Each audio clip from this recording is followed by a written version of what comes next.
带来的题目是澳门与国际法，有请。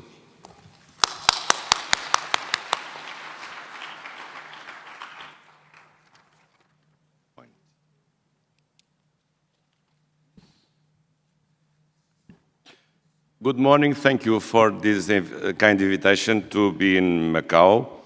I know I've been here several times, and I'm very honored to be again returning to Macau. Thank you, Professor Tong, for this invitation, and I congratulate all of you. And this is a very important moment because we are commemorating two main things. That is the two anniversaries, the 75th anniversary of the foundation of the People's Republic of China, and in this symposium, the 25th anniversary of the returning of Macau to the mainland. So this is a very important anniversary because we can see in this legal order very imaginative things we cannot see in the other places in the world. I'm from Portugal. In Portugal we have internal domestic regions, administrative regions and political regions, but you don't have this kind of powers given to this special administrative region of Macau as well as Hong Kong. I have written a text you can see in the website.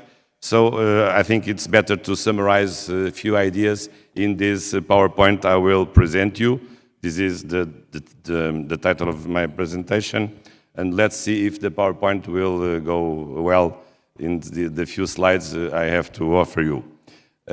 This is the summary of my intervention, just to talk about in these main issues that are well developed in my written text I give you.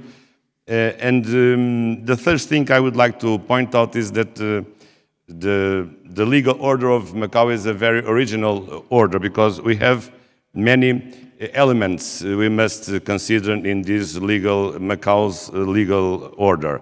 Because obviously the transition of Macau, the returning to China, began with the international treaty of the joint declaration between Portugal and China, a very important international treaty. But obviously now in Macau we have firstly at the top of legal order the national constitution of China, then the basic law, the national laws that can be applied here in Macau, and the local laws.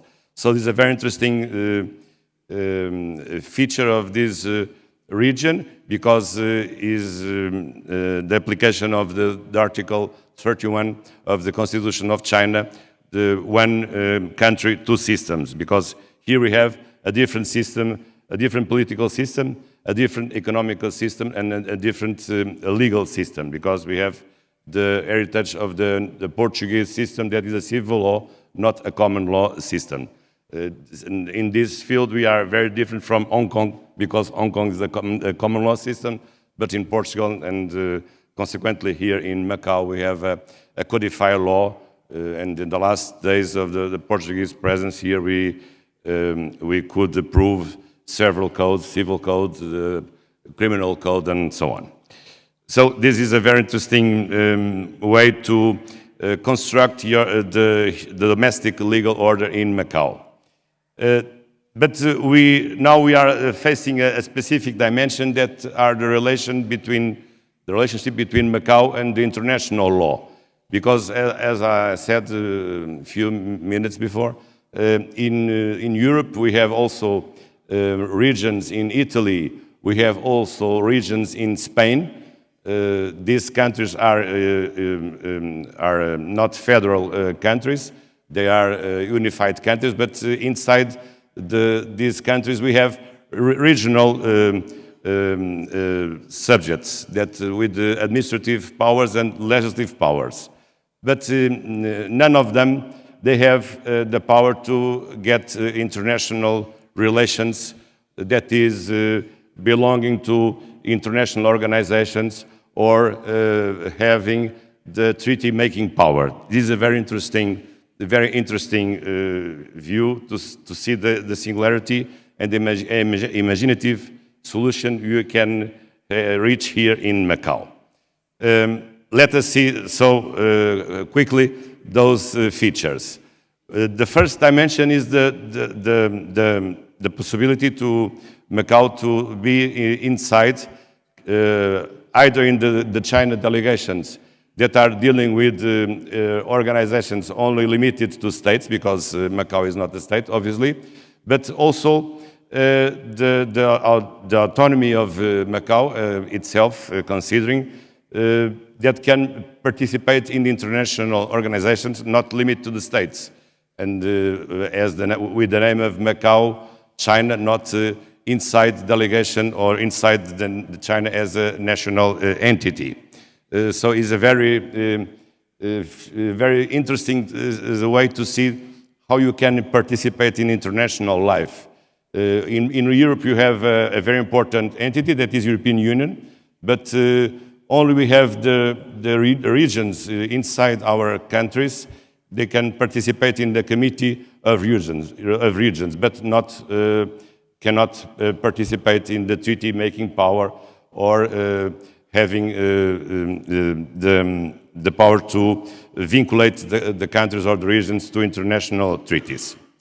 The other dimension I would like to point out is the relevance of the international law inside the Macau legal order. And then you have here many ways to see that kind of relevance, because you have the former treaties that were in force here in Macau before the return to China.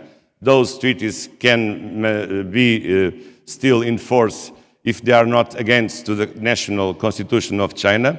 But you also can have in the future perspective, that is to have new international treaties that are binding also Macau. So the power is not the power of the past to maintain in force the past treaties, but also to have new treaties in the future.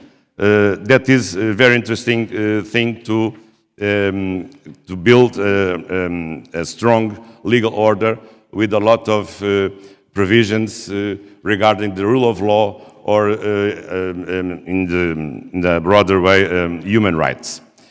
Finally, I would like to point out some technical aspects dealing with the relation and dealing with the technique you have to put international law inside the Macau's legal order. You have a system of reception.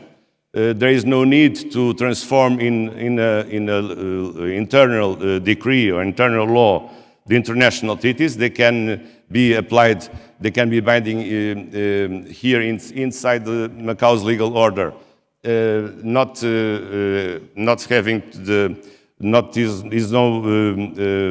the need to transform those international conventions, just to approve made by first a request of the Macau's government, then an authorization by the central government, and then the execution that is can be made by the government of Macau region. So this is a very interesting way also to see how Macau can receive the international norms in general. Although we cannot see any specific provision about customary law or about the general principles of public international law, but I think we can have the conclusion that those other sources of public international law can also be integrated inside your legal order. Finally, the problem of the position of the international law inside Macau's legal order. We only have a very interesting norm that is Article 1, Number 2 in Civil Code in Macau. That norm says that international law prevails over local laws, over ordinary laws. That's a very interesting point, because sometimes you can imagine that we have some conflicts between the international norms and the domestic norms. But in the case of any conflict, obviously the superiority is recognized to the international law, not in your case in Macau's laws.